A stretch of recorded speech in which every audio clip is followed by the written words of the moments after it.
was just live, and now. Hmm. I...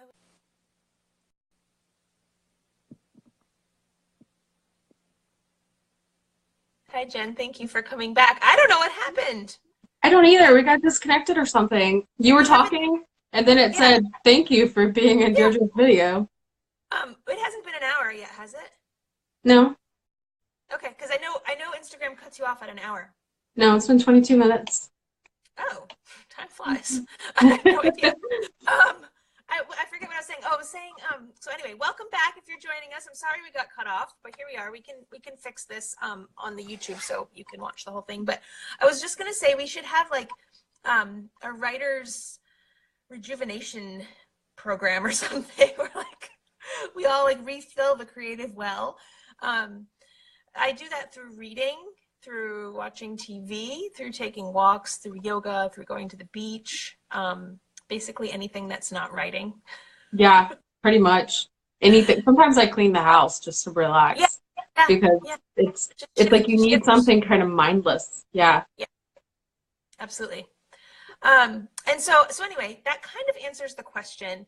How do you deal with your physical, or how do you take care of your physical and mental health when you're on a deadline? Sort of answers that. We went at it a little bit, but if anyone else has questions that you'd like answered about writing, publishing, how to deal with family stuff around the holidays when you're a writer, I think one of the things you and I were talking about discussing maybe was how to stay focused on your goals when there are so many distractions around the holidays, from events to family, engagements to great Hallmark movies that you just have to watch that are so touching, To baking shopping, pies.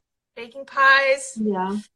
Yeah. Well, So, it is weird because like my daughter's off school this whole week. And you emailed me last night saying, "Oh, by the way, Writers of Cuts tomorrow." And I was like, "Wait, what? Like it's already Wednesday?" Because I had no idea what day of the week it was. Because when she's out of school, it feels like every single day is a weekend, and so it's yeah. really hard to stay focused and stay on goals. And I would think that's the same if you're off work for the week, or and Yeah. you've got family coming and you're planning everything. So Yep. I think it's like I'm still trying to figure out my own advice for this question Yeah. because I think it kind of depends on your goals and your deadlines. And if you can build in some time to just take the time off, that might be really helpful because then you're not stressing. Because I hate when I'm on a really tight deadline and I'm stressing, like, why is the family here? Why are we doing all this family stuff? And, blah, blah, blah, holidays. I'm busy. And so I think you should try to avoid that if you can. Yeah. Um, and maybe build in some time. But if not, if you absolutely have to get your work done, I would say to schedule it and respect this schedule and tell your family to respect it. Be like, I'm here for this day, and then at this time, I have to work. Like, my Yeah. writing is my job. I have to go to work, and then go lock yourself away and respect that. Yeah. I agree. I would say either embrace the fact that you have time off if you do, and be with your family and be present and do the things, and that's another way to refill the creative well. So when you go back, you're chomping at the bit. You're like, I cannot wait to get back at my desk and do this. Or just exactly what you're saying is like as if you had to go to work, like. And I think that's a funny thing that family doesn't necessarily understand. If you work from home, whether you're a writer or something else, it's like, no, you're actually at work. You're actually doing your job, and that needs to be honored. So kind of creating those boundaries, as difficult as it can be. And then I would add, if you probably heard, I have older children, and they can do their thing most of the time. But when you have younger children, which I do remember, it's hard, but family. Can you remind my husband of this? Yeah. um, family does come first, but if you can arrange, like, whether it's childcare for an afternoon or a child swap, or get everyone settled and then you write at night or wake up early, so you can give yourself that. Because another thing is the holidays can be really, really stressful for a lot of people, and for me, I would argue that writing is one of my forms of therapy. Even if I'm writing, about witches and magic, it really is a form of kind of stepping away from anxiety and doubt and thoughts that I'm having and into something else. And if that's you, if you have anxiety and writing is a way for you to cope, I would definitely, if you need to sneak away for an hour during the family festivities and find someplace quiet and, write or read or do that, like that's part of you taking care of you, and that's important. And, you can go back refreshed and able to, deal with difficult family members or situations maybe better than you would be able to if you hadn't done that for yourself. So yeah, you can come at this from a lot of different directions. Sometimes last week my family and I were away, and I tried as much as possible just to be present and involved in that and not do work. And now this week, even though it's a holiday week, I have, some stuff going on that I want to get done. And so I'm going to be doing that and, kind of piecing it in here and there when I can. So it's always it's a juggle and a balance. It really is. You could fake being sick. I've done that. Like, sorry family, I'm sick, I'm gonna be in bed, don't come see me, I'm throwing up, it's terrible. And then you hide under the covers with your laptop. No, so I think one thing, if you have little kids or a ton of family or a lot of stuff's going on during the holidays and you can't actually write as much as you'd want to, I would say try to find writer-like activities. Maybe try to outline a new novel, maybe in your head be brainstorming whenever, the extended relatives go on their political tirades, be brainstorming, just kind of let your mind float away, brainstorm a scene, brainstorm a conversation. You can still be thinking about your book, and you can still be working and outlining and plotting and making it better in your head, and maybe keep a little notebook or jot it down on your cell phone. Like, I think, and I do that a lot, and maybe that makes me a bad person, but when I'm in a social situation and I wish I could be working, you can just kind of do little work-like things that still help you get your writing done, that help get your book written and plotted and outlined. So you don't actually have to be sitting at the computer pounding out words.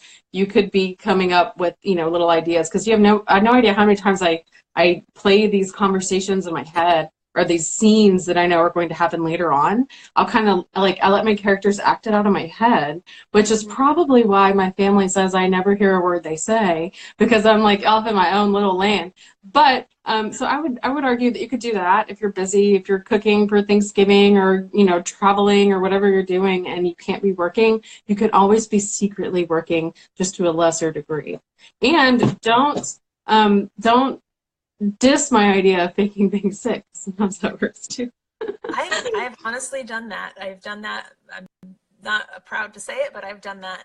Kind of picking up on what you were saying about kind of like going into your own little zone and kind of doing your thing. I definitely do that. And I think it's another way to build the writing muscles, to kind of visualize and work through scenes. And you can also, change the details, of course, but you can use some of the more scandalous situations at the family gatherings for material.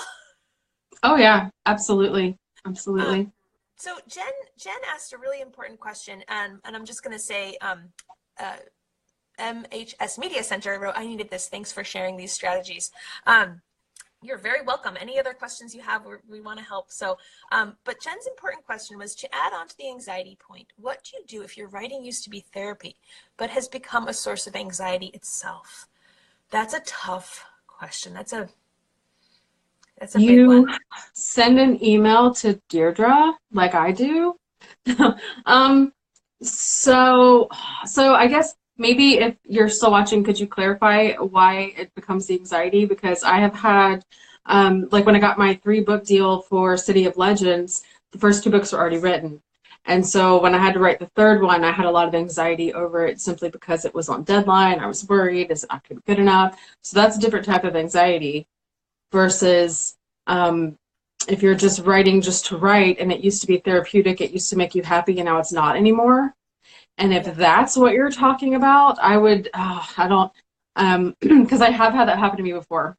And what I normally do is I just quit. I quit writing, I set it aside, and I give myself a week or 2 to read, because reading makes me happy. And I also do, and again, this is me, you may think it's weird, I will listen to audiobooks and I will put together puzzles. And that's one of my favorite things when I really need to decompress. And I usually do it when my anxiety gets very bad because I have a diagnosed anxiety disorder. And sometimes it gets so bad that all I can do is puzzles.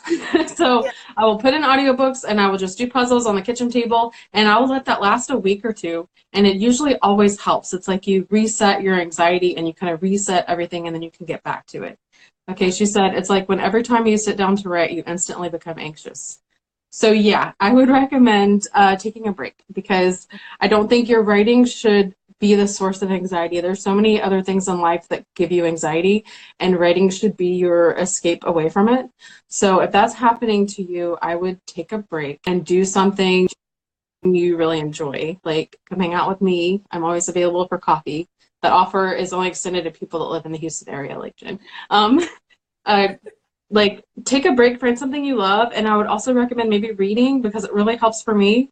I'll read my favorite books over again. I'll read a bunch of new books, and reading will always inspire me and make me excited about writing again. But definitely don't try to force it if you're just not feeling it because that's just causing undue anxiety, and your book's not going to be any good because you're not going to like anything you're writing.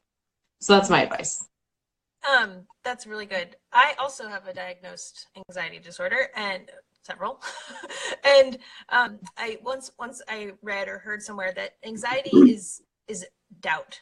Actually the quote was anxiety is a disease of doubt, and I don't necessarily like that association, but oftentimes we can come in, like, go into an anxiety spiral when we're having a lot of doubt. And that might not have to necessarily do with our writing. It might be, from another source, but we're doubting. And I think coming back to kind of our core center and our value and our intrinsic worth and that kind of thing, those are all like heavy concepts, but I think that can also kind of recentering, and that can be reading, that can be doing puzzles, that might look like being out in nature, that might be connecting with people in your life, or sometimes that's a source of anxiety too. So that might not be the thing, but you could connect with people online, and maybe unplugging a little bit from social media, from the news, because that can be a big source of anxiety. And yeah, me too. And so yeah, that's a tough one, but we're here too. And my phone is on low power mode, so I think we actually have to wrap this up soon. But I would like to continue the conversation about writing and anxiety, because there's connections there. And yeah, like you said, we don't ever want writing to be a source of anxiety, and that it might be the content, like what you're writing about might be either a hurdle for you to cross and get through, or it might be the wrong thing to be writing at that moment. I don't know. I agree. But yes, you're welcome. I hope it helps. And do you have any other things to add? Just that I agree with everything you said. Yeah, I think writing should never cause your anxiety. It should only help. So if it is causing, I would just take a break and I would step back from it. And you might actually be writing the wrong book. Maybe toss that aside and start something new. Also, find whatever your puzzles are. Because for me, it's puzzles, and I was just about to start putting together the puzzle you got me last year, which is giving me some PTSD, because that puzzle was 75% done, and I shattered my ankle last Christmas. And so it sat on the table for a couple of weeks, and my mom said, because my mom had came to stay with me for a few weeks and help out, she's like, can I get rid of this puzzle? It's blocking the table. And I was like, no. So I let her crumple it up. And so I'm going to restart it this Christmas, and I'm going to get it done, and I'm not going to break any bones in the process. So anyway, find whatever your puzzles are and do that, and just allow yourself some time away. And also join us on facebook.com/Writers Uncut Group. Is that what it's called? Mm-hmm. And we would love to continue the chat with you. You can reach out to me anytime, probably Deirdre as well. Especially when it comes to talking about anxiety, I can talk about it all day long. So, and sometimes talking about it makes you feel better. So, but don't let your writing be the source of any sadness. Writing should always be happy. Yeah. Except for when it's not. Yeah. Sometimes easier said than done. But I will say my version of puzzles, which I love puzzles too.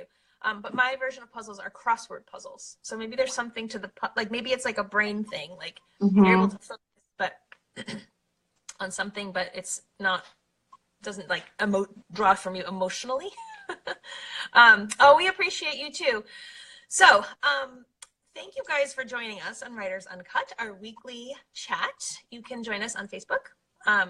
So like we were just talking about, and you can watch us on YouTube. Any past episodes are posted there. It's not Writers Uncut. It's like a bunch of numbers, but you can just put it in the search bar and it'll come up. We're trying to work on that. So subscribe if you haven't. Subscribe. So, yeah, I always hated when people say that in their videos, but now I know why. Like, you need subscribers or YouTube keeps features away from you. So subscribe to us on Writers Uncut, search for it, find it, subscribe it, like it. And I'm also in the process of turning this into a podcast because I've had quite a few people say they would listen to it if it was a podcast. Are you really? So, yes. So, yes. Well, as of this morning, I officially told another Jen, who I don't know if she's on here or not, I said, I'm going to get it done. So, I'm doing it. Okay. But anyway, all right. So, yeah, thanks for joining us, guys. And find us on Facebook, and we will continue the conversation. And happy Thanksgiving. Yes, happy Thanksgiving. See you next Bye. week. Bye. Oh, well, okay. Oh, Anne said maybe do a giveaway to get more subscribers. Yeah. Yeah, we could do that. Yeah. That's a good idea. About that. Maybe some books. Book giveaway. Yeah. We just need at least 100. Yeah. Yeah, I think we have like 24, 20 something. Yeah. So we're getting there. All right. All right. We'll See you all later. Bye. Bye, guys.